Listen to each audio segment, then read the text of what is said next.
Assalamualaikum warahmatullahi wabarakatuh. Hai teman-teman, perkenalkan nama saya Santi Anggoa dengan NIM 431419024, Pendidikan Biologi kelas A, semester 5, Universitas Negeri Gorontalo. Jadi, di video kali ini kita akan membahas tentang kingdom fungi. Nah, teman-teman, jadi fungi atau jamur merupakan organisme eukariotik yang memiliki dinding sel namun tidak mempunyai klorofil. Jadi, jamur yang kita lihat pada sisa potongan kayu bukan termasuk tumbuhan ya, tetapi sebagian besar karakteristiknya dapat menyerupai tumbuhan atau hewan, dan karena jenisnya yang banyak dan sifatnya yang unik, maka dia dikelompokkan dalam kingdom tersendiri. Untuk mengenalnya lebih dekat, yuk kita bahas ciri-ciri fungi atau jamur. Pertama, jamur memiliki bentuk yang beragam. Ada yang opal berupa benang dan memiliki tubuh buah berbentuk payung, mangkuk, bulat, dan lainnya. Kedua, ada yang tersusun atas satu sel atau uniseluler, dan ada yang memiliki banyak sel atau multiseluler. Jamur uniseluler berukuran mikroskopis sangat kecil sehingga membutuhkan mikroskop untuk melihatnya. Jamur multiseluler ada yang berukuran mikroskopis dan ada juga yang berukuran makroskopis. Ciri selanjutnya, jamur merupakan organisme eukariotik yang memiliki membran inti dan organel-organel sel lainnya. Tubuh jamur dilindungi oleh zat kitin. Zat kitin merupakan lapisan utama pada dinding jamur yang berguna untuk memperkokoh tubuh jamur. Meski bentuknya mirip dengan tumbuhan jamur, jamur tidak memiliki klorofil sehingga jamur tidak bisa menghasilkan makanan sendiri. Oleh karena itu, jamur bersifat heterotrof. Ia dapat hidup dengan menyerap nutrisi dan organisme lainnya. Selanjutnya, karakteristik jamur berikutnya adalah memiliki struktur tubuh berupa hifa, yaitu sel memanjang berupa benang. Susunan hifa terdiri dari hifa vegetatif yang berguna untuk menyerap makanan, dan hifa generatif sebagai alat reproduksi untuk menghasilkan spora. Kumpulan hifa yang bercabang disebut miselium. Miselium vegetatif untuk menyerap makanan, dan miselium generatif untuk menghasilkan spora. Sampai di sini teman-teman sudah mengenali jamur dengan keunikannya ya. Jika jamur harus berbentuk pada organisme lain, bagaimana cara jamur hidup? Nah, kita tahu pada umumnya jamur dapat berkembang biak dengan baik pada lingkungan yang lembab dengan pH yang rendah. Jamur dapat memperoleh zat organik makanannya dengan 3 cara. Yang pertama, saprofit, yaitu jamur akan mengambil zat organik dari sisa organisme mati atau bahan seperti pada roti. Jamur dengan sifat ini berperan sebagai dekomposer dalam ekosistem. Berikutnya, parasit. Jamur akan mengambil zat organik dari organisme hidup yang menjadi inangnya. Jenis jamur ini umumnya dikenal dengan jamur patogen atau penyebab penyakit. Terakhir, mutual. Jamur mengambil makanan dari organisme hidup tetapi saling menguntungkan, seperti pada jamur yang bersimbiosis dengan ganggang biru membentuk likens atau lumut gerah. Cara hidup jamur disesuaikan dengan struktur tubuh yang dimiliki oleh jamur. Secara umum, struktur tubuh jamur terdiri dari tudung atau kap jamur, lamela jika dipotong kecil dalamnya terdapat hifa, inti sel, dan septa. Kemudian, pada tangkai jamur ada cincin, stipe atau tangkai buah, polpa, dan kumpulan cabang hifa atau miselium pada bagian bawah jamur. Selanjutnya, bagaimana cara jamur memperbanyak diri sebagai makhluk hidup uniseluler dan multiseluler?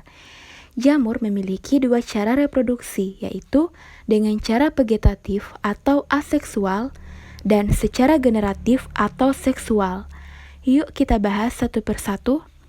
Pertama, reproduksi vegetatif atau aseksual. Pada jamur uniseluler akan membentuk kuncup atau tunas untuk menghasilkan keturunan.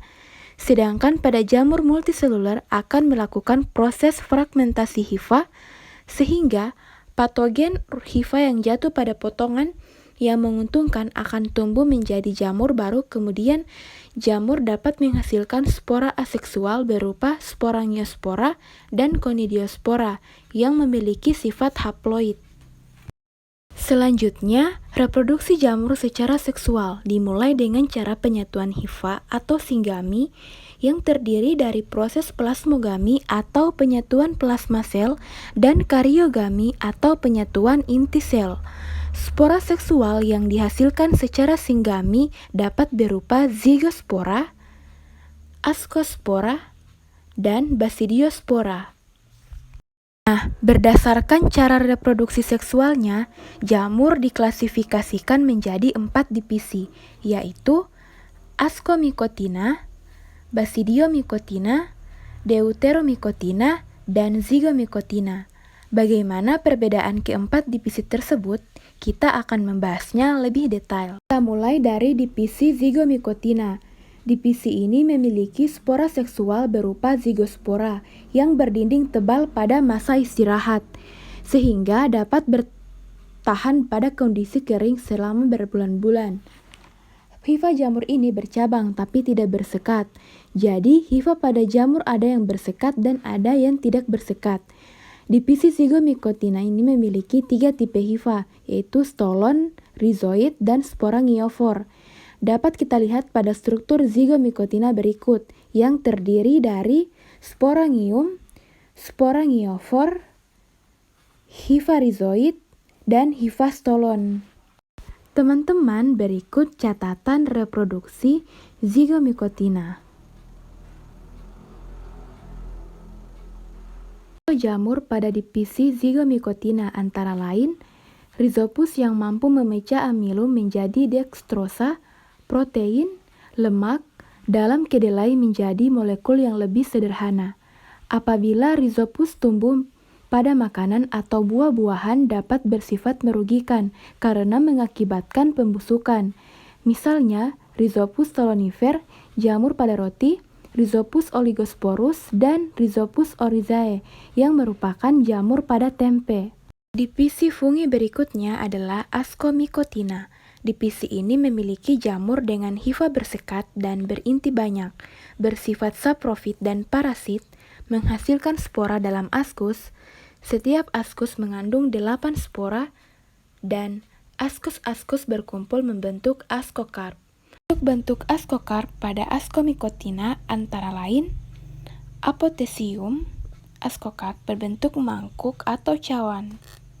Peritesium berbentuk seperti botol berleher yang terdapat lubang ostiolum. Kleistotesium berbentuk bola dan askus tanpa askokarp.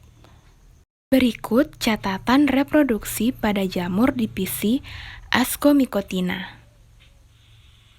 Beberapa contoh dan peranan pada Ascomycotina antara lain Saccharomyces cerevisiae untuk pembuatan tapai dan roti, Penicillium notatum menghasilkan antibiotik, dan Neurospora crassa untuk pembuatan oncom merah dan ampas tahu. Divisi berikutnya Basidiomycotina. Basidiomycotina merupakan jamur multiseluler yang berukuran makroskopis.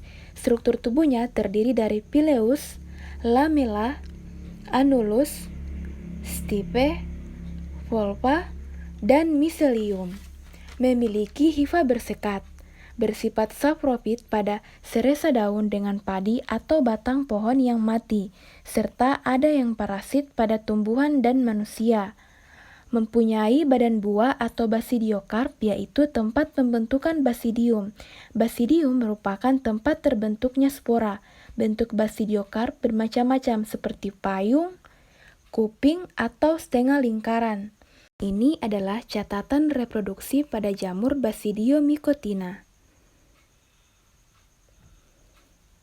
Contoh jamur divisi Basidiomycotina antara lain Polpariella polpaceae, Auricularia polytricha, dan Pleuretus yang semuanya dapat diolah menjadi makanan.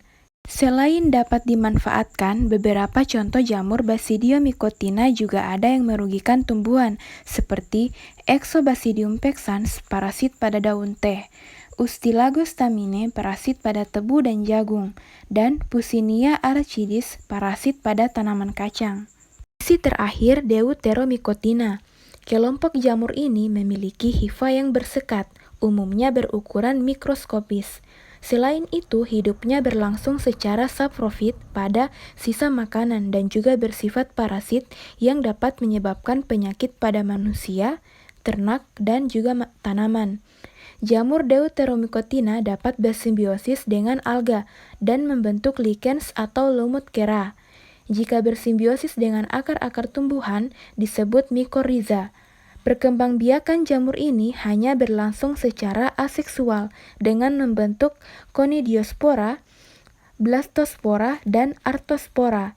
Reproduksi seksual pada jamur dipisi ini belum diketahui, sehingga dinamakan fungi imperfect atau jamur tidak sempurna. Berikut contoh jamur dipisi Deuteromycotina seperti Tinea versicolor yang menyebabkan penyakit panu, Epidermiphyton flocosum menyebabkan penyakit kaki atlet, dan Trichophyton menyebabkan penyakit ringworm. Teman-teman, itulah keempat divisi dari fungi dengan ciri-ciri, cara reproduksi, dan contohnya. Masing-masing bisa dipahami ya. Untuk memudahkan teman-teman dalam mengingat karakteristik divisi fungi, berikut ini kesimpulannya. Dibedakan dari hifa yang dimiliki, proses reproduksi aseksual, reproduksi seksual, cara hidup, habitat, dan bentuk tubuh buah. Semoga bermanfaat ya. Baik, sekian dan terima kasih. Wassalamualaikum warahmatullahi wabarakatuh.